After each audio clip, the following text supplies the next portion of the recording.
What's up guys, I've got another extras video for you. This one's a little bit of a mini documentary, delving into sort of like how they sort of made Detroit for, obviously, Detroit Become Human. I'm gonna jump straight into it and then let you sort of watch it for yourselves.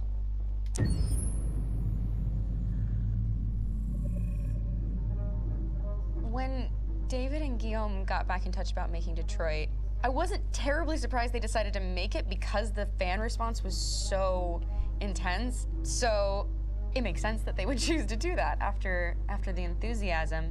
It was a challenge, and it was just an interesting thing to get my head around how to approach this character now as a different, much older person, and whether or not she had changed. And I'm very happy to say that with Detroit, I've had the opportunity to see Kara grow so much more than I ever expected. You do the housework, the washing, you cook the meals, and you take care of... God damn it, where the fuck's the rat gone now? Alice!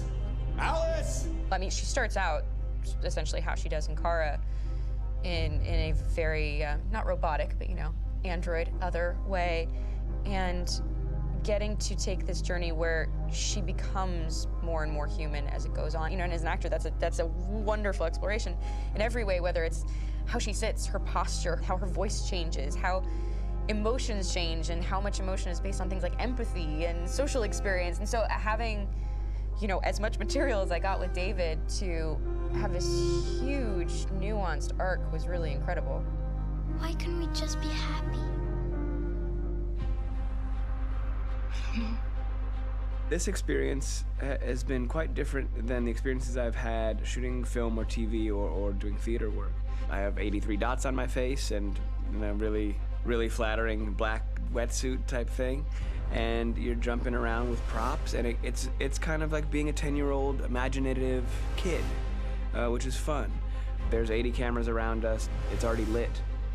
So we just shoot and shoot and shoot and shoot and shoot. There's no change of sets, there's no hair and makeup, there's no wardrobe, so we move really fast, and we'll go through about 35 pages in a day. Working in TV or film, we'll probably do 6 pages a day.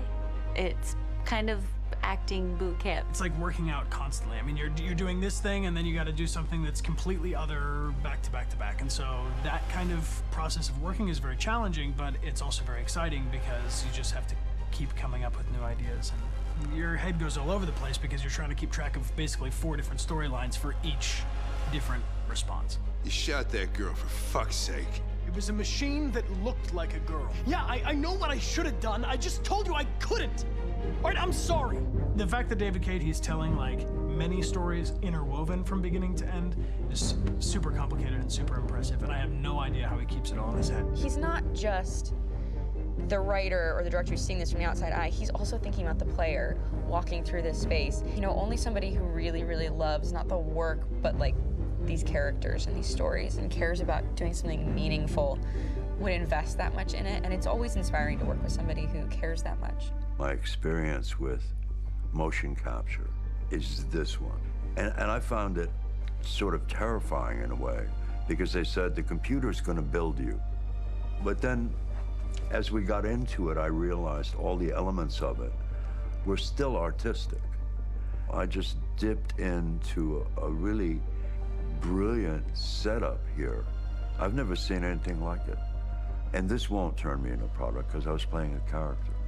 So, it's wonderful. In the game, Detroit comes back because of a revolutionary industrial rebirth. And there's no reason why that can't happen in Detroit, because they have such tremendous infrastructure for millions and millions of people who can very easily support, you know, a new industry.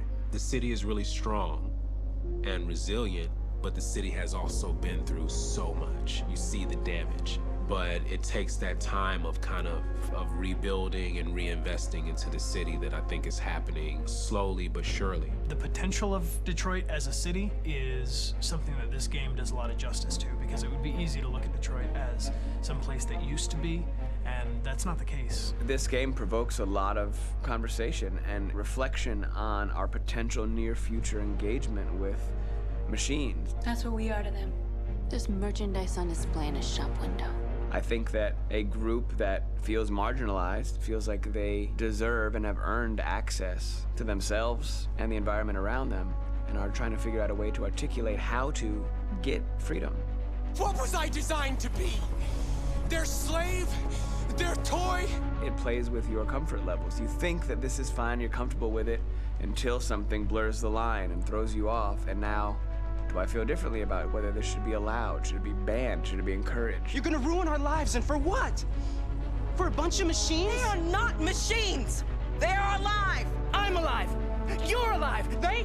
They're nothing! There are lots of comparable comparisons to any type of persecution of religion, race, etc., dating way back.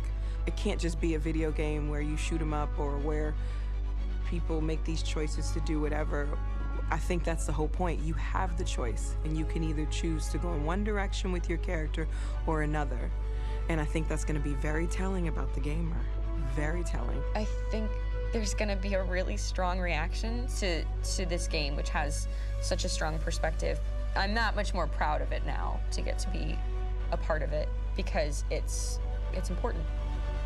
In this game, you're actively building and designing the character through not just what kind of shield does he have or what color hair does she have, but like their temperament and the way they deal with problems. The different endings to this game are so radically different based off maybe seemingly insignificant choices in the moment, but like life, they all add up. And can't play life again, though.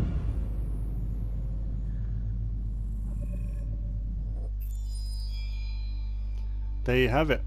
Hope you enjoyed that, guys. Like, comment and subscribe, and I'll see you in the next one. Take care.